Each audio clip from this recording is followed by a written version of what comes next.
তো নমস্কার বন্ধুরা, আমি সুমন আবারও উপস্থিত হয়েছি কৃষক জীবনের গল্পের একটা নতুন ভিডিও নিয়ে। তো আজকের আমাদের আলোচনার বিষয় হচ্ছে কি যে আমন ধানের বীজতলা আপনি কীভাবে তৈরি করবেন, আমন ধানের বীজতলার প্রস্তুতি। তো আমন ধানের বীজতলার পরিচর্যা নিয়ে আমি পরে একটা ভিডিও আনবো। এটা হলো আমন ধানের বীজতলার প্রস্তুতি। তো আমন ধানের বীজতলার প্রস্তুতি করলে সবার প্রথমে জমি নির্বাচন আসবে। আমার পিছনে যে গাছপালা দেখতে পাচ্ছেন ওটা কিন্তু পিছনে একটা পুকুর আছে। তো এমন একটা জমি নির্বাচন করবেন যার আশেপাশে কিন্তু একটা পুকুর থাকবে বা জলস্রোত থাকবে, যেখানে আপনি সহজেই প্রয়োজন মতো জল দিতে পারবেন। আবার জলের বেশি হয়ে গেলে অতিরিক্ত জলকে বের করে দিতে পারবেন। এটা একটা বড় নির্বাচন। আর একটা বড় দিক জিনিস দেখতে হবে, সেই জমিটা যেন একটু উর্বর ধরনের জমি হয়। এতে কী হবে, তলার গ্রোথ খুব ভালো হবে বা তলাটা খুব ভালো জন্মাবে। আর অবশ্যই সেই জমিটা এমন হতে হবে যেখানে সকালে সূর্য ওঠা থেকে শুরু করে রাত্রেবেলা সূর্য ডোবা পর্যন্ত সম্পূর্ণ যেন সূর্যের আলো বা রোদ পায়। তাহলে কিন্তু সেই জমির বীজতলাও যেমন ভালো হবে, তেমন সেই জমি রোগের আক্রমণও কিন্তু বীজতলাতে রোগের আক্রমণও কম হবে। আপনার এলাকায় যদি আমন এবং বোরো দুটো ধানেরই চাষ হয়, আমন ধানও চাষ হয় এবং বোরো ধানও চাষ হয় দুটো সিজনে, তাহলে একটা জমিতে বছরের যে কোনো একটা সিজনেরই বীজতলা তৈরি করবেন। ঠিক আছে, হয় আমন ধানের বীজতলা তৈরি করবেন, না হয় বোরো ধানের বীজতলা তৈরি করবেন। একই জমিতে আমন এবং বোরো দুটো সিজনের বীজতলা তৈরি করবেন না। এতে কিন্তু বীজতলা ভালো হয় না এবং বীজতলাতে রোগের আক্রমণ অনেক বেশি হয়। আর একই জমিতে প্রতি বছর বীজতলা তৈরি করবেন না। অর্থাৎ কোনো একটা জমিতে বীজতলা তৈরি করলেন 1 বছর 2 বছর, পরের বছর কিন্তু ঘুরিয়ে আবার অন্য জমিতে বীজতলা তৈরি করবেন। বীজতলাটা পরিবর্তন করবেন, তাহলে কিন্তু রোগের আক্রমণ অনেক কম হবে এবং বীজতলা যে তলাটা যেটা সুস্থ সবল তলা হবে। কিন্তু এইবারে আমরা আসি জমি তৈরির ব্যাপারটা। তো আমাদের এখানে দুভাবে আমন ধানের বীজতলা তৈরি করা হয়। এক, পেঁকে বা কাদা বীজতলা, আর 2 হলো কাঁকড়ি বা শুকনো বীজতলা। তো এই পেঁকে বা কাঁকড়ি বীজতলা পেঁকে বা কাদা বীজতলা আর কাঁকড়ি বা শুকনো বীজতলা তৈরি করার জন্য সবার প্রথম বলি যে শুকনো বীজতলা, কাঁকড়ি বা শুকনো বীজতলা কীভাবে তৈরি করা হয়। তো জ্যৈষ্ঠ মাসের দিকে গ্রীষ্মকালে মাটিকে চারিধারে জমিকে চারিধারে আগাছা পরিষ্কার করে নেওয়া হয় এবং জমিকে গভীরভাবে একটা চাষ দেওয়া হয়। চাষ দেওয়ার পর জমির সমস্ত আগাছা কিন্তু বেছে ফেলে দেওয়া হয়। বেছে ফেলে দেওয়ার পর আপনাকে ওই জমিতে ধান ছড়িয়ে দেওয়া হবে। ছড়িয়ে দিয়ে আকাশের ভরসায় রেখে দেওয়া হবে, অর্থাৎ আকাশের বৃষ্টি হলে, জল হলে তবেই কিন্তু ওই ধান বের হবে।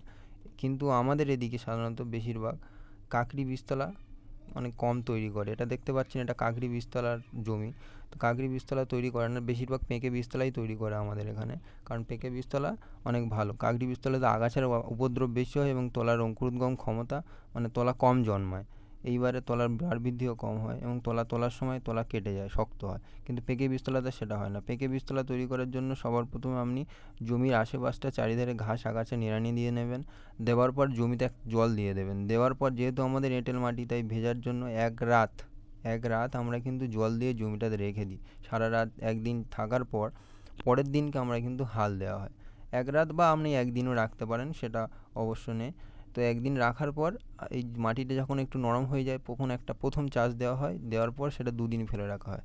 তো এই প্রথম চাষ দেওয়ার পর বিঘা প্রতি 500 থেকে 600 কেজি জৈব সার, যে কোনো ধরনের জৈব সার আপনার কাছে যাই থাকবে, 500 থেকে 600 কেজি, এর থেকে যদি বেশিও থাকে কোনো সমস্যা নেই, আপনি যত দেবেন তত লাভ। জৈব সারের কোনো হিসাব হয় না। তো এই 4 থেকে 5 কুইন্টাল বা 500 থেকে 600 কেজি জৈব সার জমিতে ছড়িয়ে দেবেন।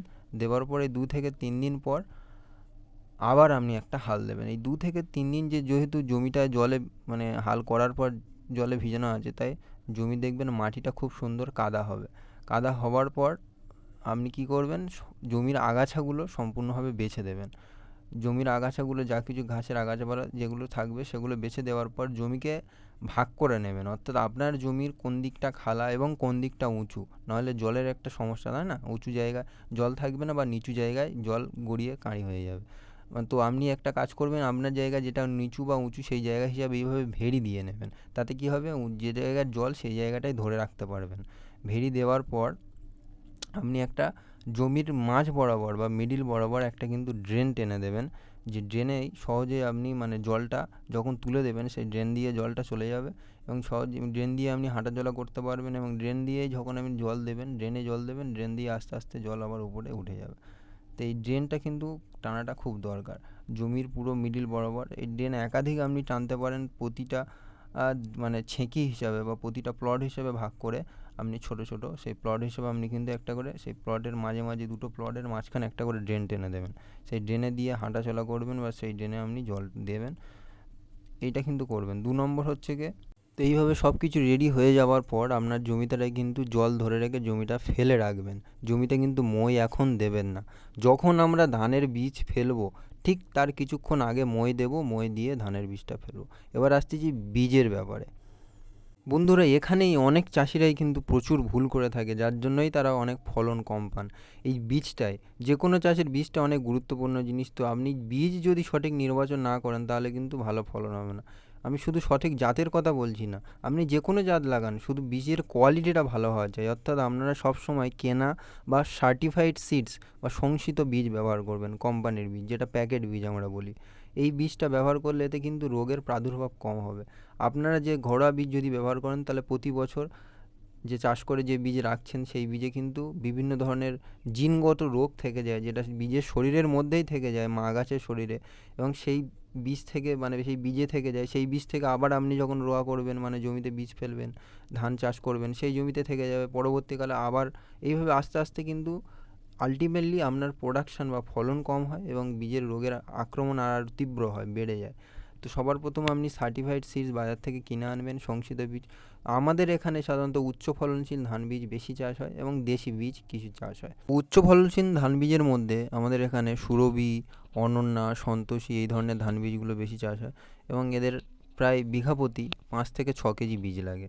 এবং এদের যেহেতু একটু উঁচু জায়গার ধান, অর্থাৎ খুব খালা জায়গায় কিন্তু এগুলো ভালো হয় না, একটু উঁচু জায়গার ধান, উচ্চ ফলনশীল ধান। তো সবার প্রথমে আপনি বাজার থেকে ধানটা কিনে আনবেন। কিনে আনার পর কোনো একটা বড় পাত্রে বা ড্রামে ধানটাকে জলে ভিজিয়ে রাখবেন মিনিমাম 48 ঘন্টা পর্যন্ত, অর্থাৎ 2 দিন 2 রাত, 48 ঘন্টা আপনাকে জলে ভিজিয়ে রাখতে হবে। প্রথম ধানটা ভিজিয়ে দেওয়ার 12 ঘন্টা পর ধানের যে উপরে কিন্তু 1 বিঘর যেন জল উঁচু মানে বেশি থাকে, ধান যেন জলে ডুবে থাকে। তো ধানের ভিজানোর 12 ঘন্টা পর ধানটাকে হাত দিয়ে ঘেঁটে দেবেন এবং উপরে যে ধানের চিটাগুলো থাকবে সেগুলো কিন্তু আপনি ফেলে দেবেন। কারণ এই ধানের চিটার মধ্যে অনেক রোগ থাকে এবং ধানের চিটাগুলোর মধ্যে মানে ধান অঙ্কুর হয় না, এর মধ্যে শ্বাস থাকে না, এই চিটাগুলো বেকার, এগুলো ফেলে দেবেন।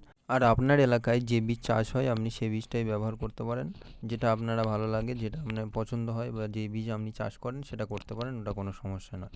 এবারে শুধু একটা জিনিস খেয়াল রাখবেন, যে কোনো বীজ চাষ করার আগে অবশ্যই কিন্তু বীজ শোধন করতে হবে, যতই সেটা সার্টিফাইড সিড বা শংসিত বীজ হোক না কেন। বীজ কিনে আনার পর আপনি কিন্তু বীজটা অবশ্যই শোধন করতে হবে। তো বীজটা দুভাবে শোধন করা যায়। এক, এই যে জলে আমরা ড্রামে ভিজিয়ে রাখছি সেই জলের ওষুধ দিয়ে শোধন করা যায়। আর 2 নম্বর হচ্ছে কি, আপনি যখন বীজটা ফেলবেন, শুকনো বীজতলা, যেটা কাকড়ি বা শুকনো বীজতলা বললাম, সেই বীজটা ফেলার কিছু আধা ঘন্টা আগে একটা জায়গাতে বীজটা ঢেলে হালকা করে একটু জল ছড়া দিয়ে বীজটা হালকা করে একটু ভিজিয়ে নেবেন। নেওয়ার পর তার উপরে যে বীজ শোধনের পাউডারটা দিয়ে মাখিয়ে ছাওয়া জায়গায় রাখবেন, তাহলে বীজ শোধন হয়ে যাবে। আর একভাবে করতে গেলে আপনি যে জলে ধানটা ভিজাচ্ছেন সেই জলে আপনি বীজটা মানে ওষুধটা গুলে দেবেন। কিন্তু যত কেজি ধান আপনি জলে ভিজাবেন তত কেজি বীজ হিসাবে আপনি ওষুধটা ব্যবহার করবেন। এবার আমি বলি বীজের মানে ওষুধের পরিমাণ, কত কেজি বীজ প্রতি কোন ওষুধ কত গ্রাম ব্যবহার করবেন। সবথেকে যদি আপনি রাসায়নিকভাবে করতে চান তাহলে সবথেকে ভালো ওষুধ বলবো ট্রাইকোডার মানে সাব পাউডার। সাব পাউডার যেটা কার্বেনডাজিম প্লাস ম্যানকোজেব, এই সাব পাউডার 2 গ্রাম প্রতি কেজি বীজ হারে আপনি ব্যবহার করবেন। আর যদি মানে রাসায়নিকভাবে করতে মানে জৈবভাবে করতে চান তাহলে সবথেকে ভালো ওষুধ হলো ট্রাইকোডার্মা ভিরিডি, যেটা হলো বাংলাদেশে প্যান্থার টিবি নামে পেয়ে যাবেন। ট্রাইকোডার্মা ভিরিডি, বা পশ্চিমবঙ্গে আপনিও প্যান্থার টিবি নামে পেয়ে যাবেন। এই ট্রাইকোডার্মা ভিরিডি এটা 4 গ্রাম প্রতি কেজি বীজ হারে ব্যবহার করবেন। তাহলে মানে কার্বেনডাজিম প্লাস ম্যানকোজেব যেটা সাব পাউডার বললাম এটা 2 গ্রাম প্রতি কেজির জন্য, আর এটা কিন্তু এটা ডবল 4 গ্রাম প্রতি কেজি বীজের জন্য এই ট্রাইকোডার্মা ভিরিডি। এটা জলে ভিজিয়ে যদি আপনি বীজটা রাখেন এইভাবে যেরকম বললাম, তাহলে কিন্তু বীজ শোধন হয়ে যাবে। এবার তারপর ধানগুলোকে তুলে একটা জালিদার বস্তা, কোনো চটের বস্তা বা কোনো প্লাস্টিকের বস্তা যেটা একটু জালিদার টাইপের হবে, তার মধ্যে দিয়ে সেটাকে হাওয়া বাতাস সামনে মানে গলতে পারবে, এরকম জালিদার বস্তায় অল্প অল্প করে তুলে ধানগুলোকে ভাগ করে নেবেন। 2-3টে বস্তাতে ভাগ করে নেবেন। নেওয়ার পর ধানগুলোকে নিয়ে কিন্তু আপনি কোনো খড়ের গাদা বা নাড়া খড়ের গাদা, যেটা আমরা বীজ কলানো করতে দিই, সেই কলাতেই দিতে হবে। তো যেমন পদ্ধতিতে আপনারা ওইভাবে কলাতে দেন, ওইভাবে খড়ের গাদাতের ভিতরে ঢুকিয়ে বস্তাটা উপরে কোনো খড় চাপা দেবেন। দিয়ে এটা কিছু দেখবেন আপনার 24 ঘন্টা 36 ঘন্টা এই ঘন্টা পর কিন্তু আস্তে আস্তে অঙ্কুর হওয়া শুরু হয়ে যাবে, অঙ্কুর বেড়ে যাবে। এবারে সময় কম বেশির হিসাব যেহেতু লাগে, তাই আমি নির্দিষ্ট কোনো সময় বলবো না, কারণ শীতকালে যেমন সময় অনেক বেশি লাগে, আবার গরমকালে সময় কম লাগে। তো ওয়েদারের ওপর ডিপেন্ড করে, ওয়েদার যদি খুব ঠান্ডা থাকে তাহলে সময় একটু বেশি লাগবে, ওয়েদার যদি গরম থাকে তাহলে সময় কম লাগবে। এইবারে চলে আসুন, বীজ আপনার অঙ্কুর হয়ে গেছে, তার পরবর্তীকালে যখন আপনি বীজটা ফেলতে যাবেন, বীজটা বের করে আনলেন, আনার পর বীজটা কোনো একটা ছোট জায়গায়, মানে কোনো একটা বড় জায়গায় ছড়িয়ে দেবেন। ছড়িয়ে দেওয়ার পর সেটা যেন, মানে বীজটা তো গরম থাকে, অঙ্কুর হয়ে যাওয়ার পর ওটাকে যেন ঠান্ডা হয়ে যায়। ঠান্ডা হয়ে যাওয়ার পর বীজটা কিন্তু আপনি সবসময় ফেলবেন, সবথেকে ভালো সময় হলো বিকালবেলা। বিকেলবেলা আপনি এইভাবে মই দিয়ে জমিটাকে সমতল করে নেবেন। জমিটাকে সমতল করে নেওয়ার পর আপনি এইভাবে বীজটাকে ছড়াবেন। বীজটা কিন্তু ছড়াতে হবে, সবথেকে বড় কথা একটা কথা মনে রাখবেন, বীজ কিন্তু পাতলা ফেলতে হবে, বিশেষ করে আমন ধানের বীজ, কারণ অনেকে অতিরিক্ত ঘন করে বীজ ফেলে, সেটাই সমস্যা। বীজ কিন্তু যদি ঘন হয়ে যায় ধান, তাহলে কিন্তু তলা সরু সরু হবে।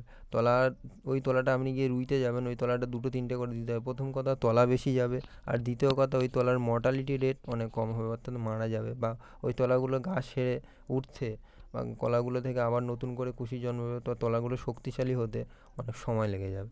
এই জন্য সবসময় বীজ পাতলা ফেলবেন, ধান পাতলা ফেলবেন, তাহলে তলাগুলো দেখবেন মোটা মোটা হবে, কাঠিগুলো মোটা মোটা হবে, পুষ্ট হবে। সেই তলাগুলো যদি আপনি 2-1টা দিয়ে রোয়েন, তাহলেও কিন্তু আপনারা অবশ্যই ভালো ফলন পাবেন। এই জিনিসটা কিন্তু খুব খেয়াল রাখতে হবে। তলা কম ফেলবেন, আর প্রতি বিঘা বীজের জন্য অন্তত 2 কাঠা জায়গার উপরে আপনি কিন্তু বীজ ফেলবেন। এই তো আমার বীজ দেখতেই পাচ্ছেন, খরাতে রেখেছি, এতে কিন্তু খুব সুন্দর আমার অঙ্কুর বা কলা এসেছে। তো সেই অল্প অল্প পরিমাণে বীজ নিয়ে আমরা বিকালবেলা ফেলবো। আর যখন আপনি ফেলবেন, আপনার যে বীজতলাতে যেন জল থাকে, জলের উপরে কিন্তু আমরা এই বীজটা ছড়াবো। জলের উপরে ছড়ানোর পর যখনই বীজটা বসে যাবে, তার একদিন পর আমরা জলটা মানে জল দিয়ে তুলে দেবো, যে কোনো উপায়ে মোটর বসিয়ে বা হাত দিয়ে সেটাকে সেচ দিয়ে তুলে দেবো। তো বীজ দেখতে পাচ্ছেন খুব সুন্দর অঙ্কুর হয়ে গেছে। তো বীজটাকে ছড়ানো হচ্ছে, কীভাবে ছড়ানো হচ্ছে দেখুন।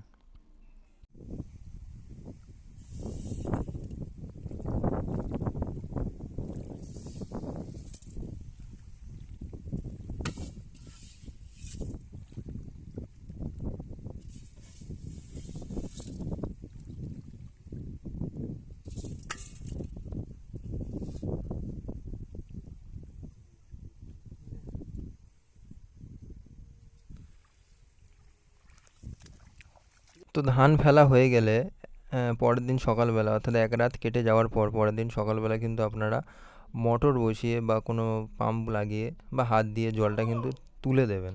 জলটা তুলে দিলে আবার আস্তে আস্তে ওরা মাটির ভিতরে শিকড়টা নিয়ে নিয়ে আস্তে আস্তে দেখবেন, মানে তলা ছোটো ছোটো কাঁটার মতো আকারে ফুটে উঠবে। তো এই বিষয়ে খুব খেয়াল রাখবেন, আর উপরে কোনো বক যাতে না বসে তার জন্য ব্যবস্থা করে দেবেন। আশা করি ভিডিওটা ভালো লেগেছে। যদি ভিডিওটা ভালো লেগে থাকে, অনেক কিছু জানতে পারেন, শিখে থাকেন, তাহলে অবশ্যই চ্যানেলটা সাবস্ক্রাইব করে পাশের বেল আইকনটা বাজিয়ে দেবেন, যাতে কোনো নোটিফিকেশান আমি পাঠালে অবশ্যই আপনার কাছে প্রথম পৌঁছাতে পারে। এই বিষয়ে যদি কোনো প্রশ্ন থাকে তাহলে অবশ্যই আমাকে কমেন্ট করে জানাবেন, আমি যথাসাধ্য চেষ্টা করব আপনার প্রশ্নের উত্তর দিতে। ধন্যবাদ, ভালো থাকবেন।